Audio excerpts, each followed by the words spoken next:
Hi guys, I'm Alex, and behind me is the 2024 Cadillac Escalade.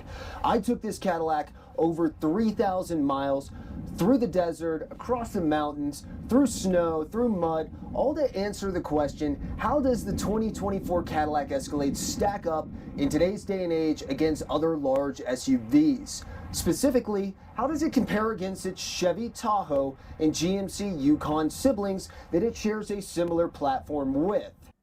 And with a price tag north of $102,000 for the model tested, we set out to answer one question over the 3,000-mile journey. Is the Cadillac Escalade worth it in 2024, or is it a ripoff of your $100,000? So join me in taking a deep look at the 2024 Cadillac Escalade.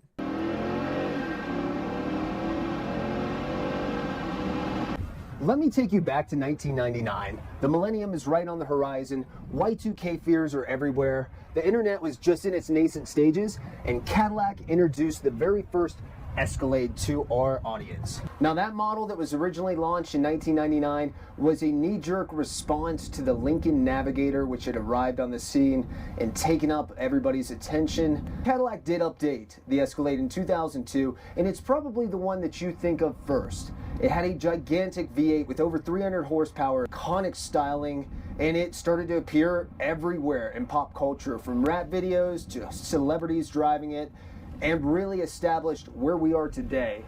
Iconic styling in the 2024 Escalade, still a huge V8.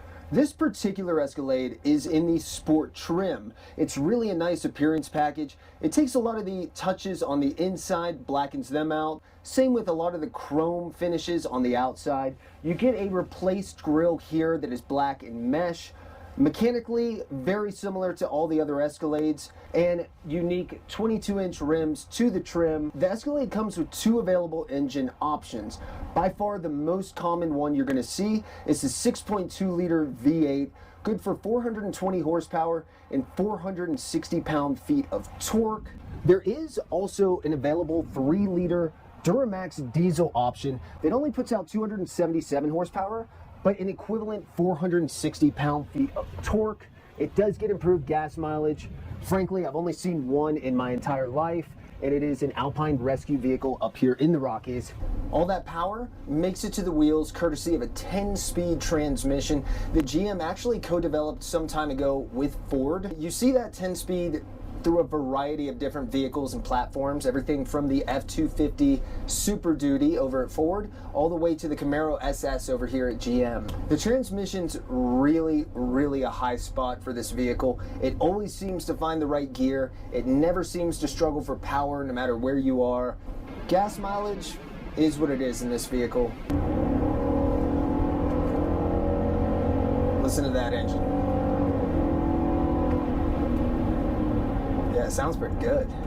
Over our journey, I've been very pleased with the braking system here stock on the Escalade.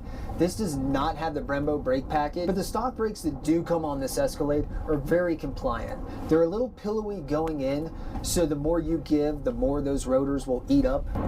The Escalade is available with two different suspension options, a traditional leaf independent rear suspension or a air suspension. This particular vehicle is equipped with the traditional suspension, and it rides pretty compliant, smooth. I did take this a little bit off-road, and I will say the back, even though it's independent rear, does get pretty jumpy when you start hitting arduous terrain. The four-wheel drive system is pretty excellent. It's shared across a number of different GM platforms, and you basically have a two-wheel drive system, a 4-high option, or an auto mode where the electronic stability control is going to sense the inputs and apply the right power to the right wheel. How did it deal with in mud and snow? I was very impressed by the four-wheel drive system, but remember, 90% of the work that you're going to do off-road or trying to gain traction in snow is going to come from the right tires. And these tires, while comfy on the road, were not very useful on snow or off-road.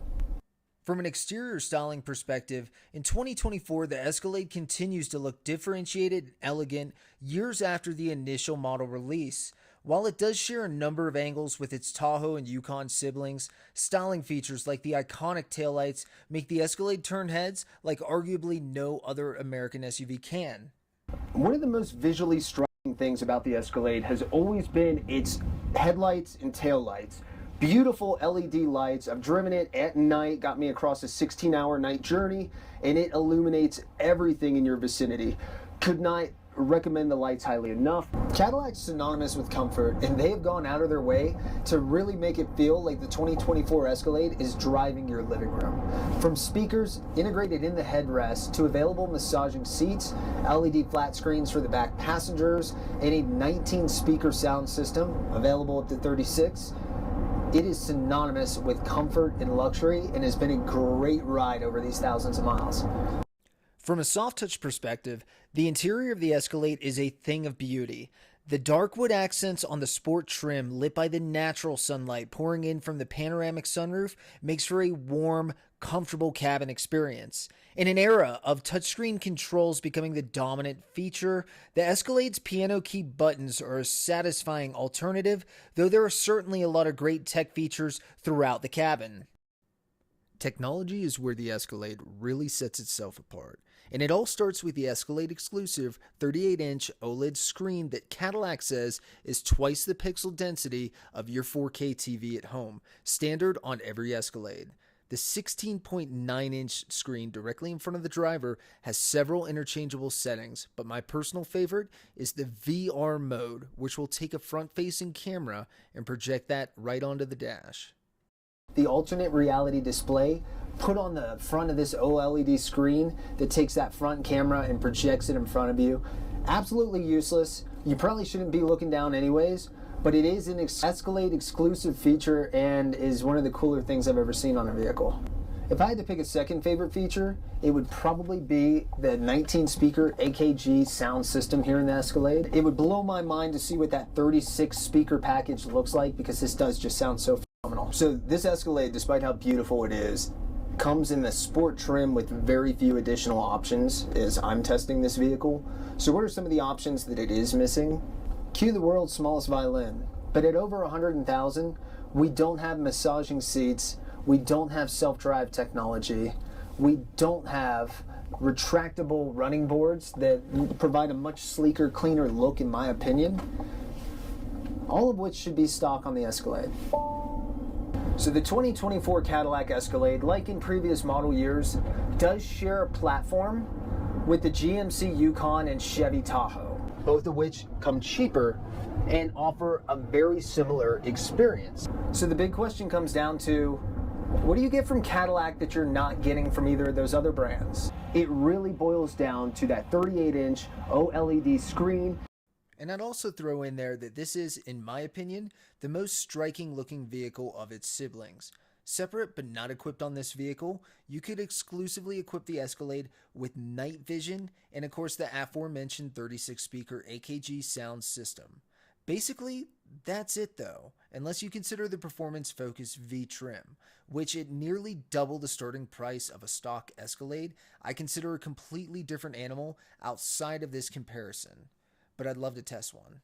Looking at the starting prices of the Chevy Tahoe and the GMC Yukon, you immediately notice a significant jump when moving to the Cadillac Escalade.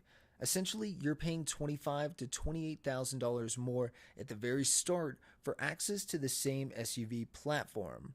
The better comparison in this instance is what you get for $102,000, the as-tested price of this Escalade in both the Yukon or Tahoe wrappers. And we can see here what that looks like. A fully spec'd out GMC Yukon Denali Ultimate comes with massaging seats. It comes with retractable running boards. It comes with the adaptive air suspension. It comes with GM Super Cruise. All things this vehicle is missing. A fully equipped Tahoe will be $86,000, which is the starting price for a base Escalade. Now, of course, there are some Cadillac exclusive features, and I would argue looks as well, that you get from driving the Cadillac. One of those being the OLED 38-inch screen that stretches across the cabin here. That is a Cadillac exclusive.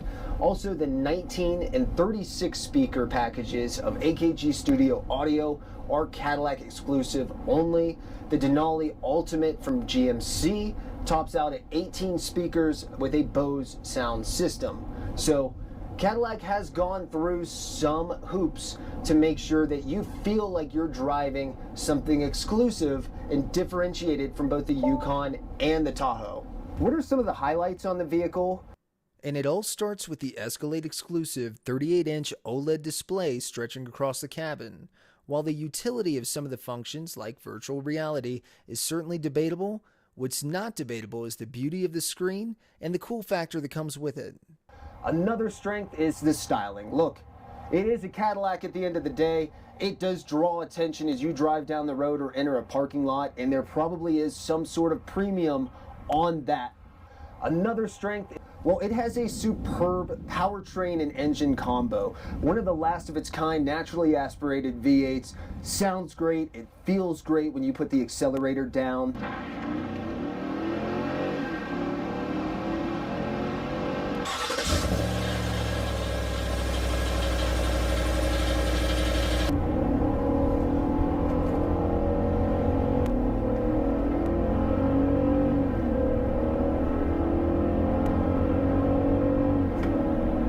But what are some of the drawbacks? Well, it's actually features that are inherent within its platform.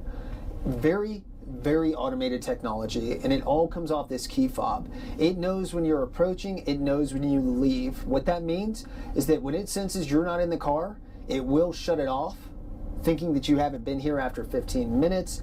The final drawback. Well, it always comes down to value and price. Again, you are paying a premium to own a Cadillac. A fully equipped with massaging seats, retractable steps, GM Super Cruise, and adaptive air suspension, Yukon costs only $2,000 more than this vehicle. A fully equipped Tahoe is the same exact price as the base level of an Escalade. I just think for $100,000, I would like to see some things come standard that would differentiate the Escalade from its peers. It's missing some of those essential features that I just think should come with a car over $100,000. When you can get a fully spec'd out Chevy Tahoe High Country at the same price that the Escalade starts at its base model in, or a fully equipped GMC Yukon with all those features I mentioned, adaptive air suspension, GM Super Cruise, the massaging seats. Worth pointing out that 2024 is the final model year that the Escalade will come in this body style, as Cadillac is redesigning the Escalade for 2025.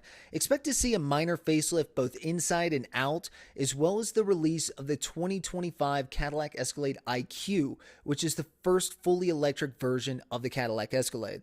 So to answer the $102,000 question, is the Cadillac Escalade in 2024 worth it as equipped as we see here? My answer is no. And here's why. The Cadillac Escalade's a fantastic vehicle, but a lot of the things that make this vehicle so great are inherent within the platform itself. And remember, that platform is shared between the GMC Yukon and the Chevy Tahoe, both of which come at more affordable prices. Taking away price, there is nothing to complain about the Escalade, even in stock form. Luxurious, it looks beautiful coming down the road, and is practical whether you're hauling family or just taking the golf clubs to the country club. If you're looking for a car that stands out and screams luxury, you're going to be happy with even the base level of Escalade. Now, if you're looking to get the best bang for your buck, I would probably go look at a Tahoe first. You can spec out a Tahoe, very well optioned, and I think a phenomenally good looking vehicle as well, with many of the similar features, minus the OLED screen, for a lot less money. Big thank you to everybody who stuck around to the end. What do you think? Did I get it right? Did I get it wrong? In an era where pickup trucks are routinely going for over $100,000, am I over-analyzing the value factor of the Escalade? Let me know your thoughts in the comments below. And also, this was my first review video. Let me know your thoughts. Are there parts that I didn't cover or parts that you would have loved to see covered in greater depth? More 0 to 60s, that would be fine with me. Let me know your thoughts, and it would mean the world to me if you did enjoy the video, if you could like, comment, or subscribe. I'm Alex, and until next time, see ya.